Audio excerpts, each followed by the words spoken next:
Yo, what you saying guys, it's Nick, and today I'm going to show you how I got my back from this to this in roughly 6 months. If you think building a back is complicated, it's not. If you think you need to put in some long workouts to build a big back, you don't. I literally built my back doing 3 sets of pull-ups and 3 sets of ring rows consistently for months. Don't worry if you can't do pull-ups. When I say pull-ups, I mean like whatever pull-up progression you're doing. So if you're doing negatives or if you're doing banded pull-ups. With those 2 compounds, one vertical pulling one and one horizontal pulling one, you can make massive back gains in a very time efficient way.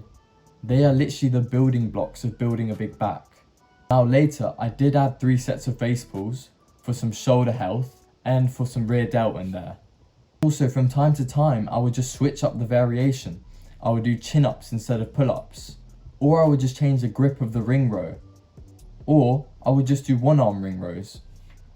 It was never a really big workout, but I was doing push-pull legs rest, push-pull legs. I was getting pulling in almost twice a week very consistently.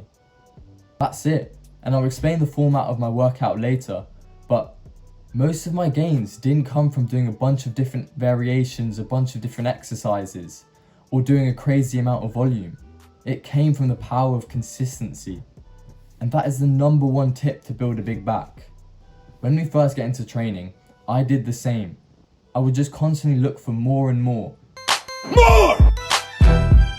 Instead of just focusing on the things that work.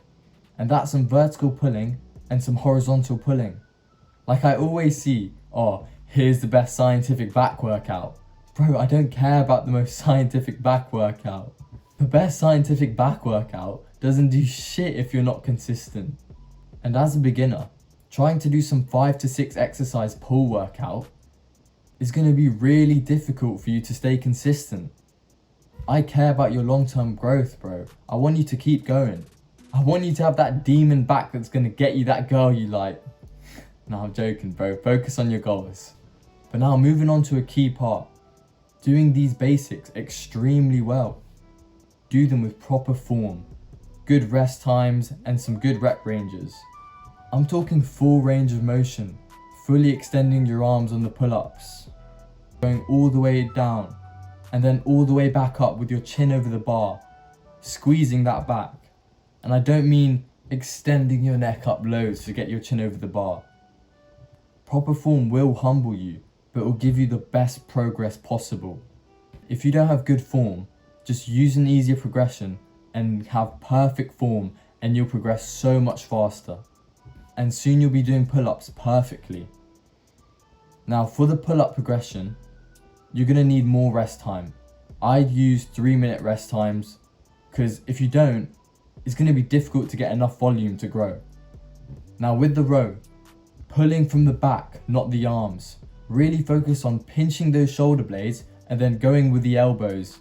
And again, full range of motion, really squeezing that back for a second, holding it there. For these, I would rest 2 minutes and I would go for a higher rep range. I personally like 6 to 12 to get a bit more volume in there. And obviously, if your form isn't good enough, just change the angle. Just walk up with your feet on the rows. That's why rings are so versatile and such a good purchase. If your back isn't growing, double check your form and check how much effort you're really putting into those rows and pull-ups and negatives or whatever you're doing. Normally, stay patient, and if you're doing these exercises, your back will grow. But don't forget, good sleep, good nutrition, and a lot of protein. Thanks for your attention, bro. Go and build that huge back. Go stay consistent on your back workout. Whatever you're doing, do it with consistency. And in the long term, bro, you'll be so happy with the back you've built.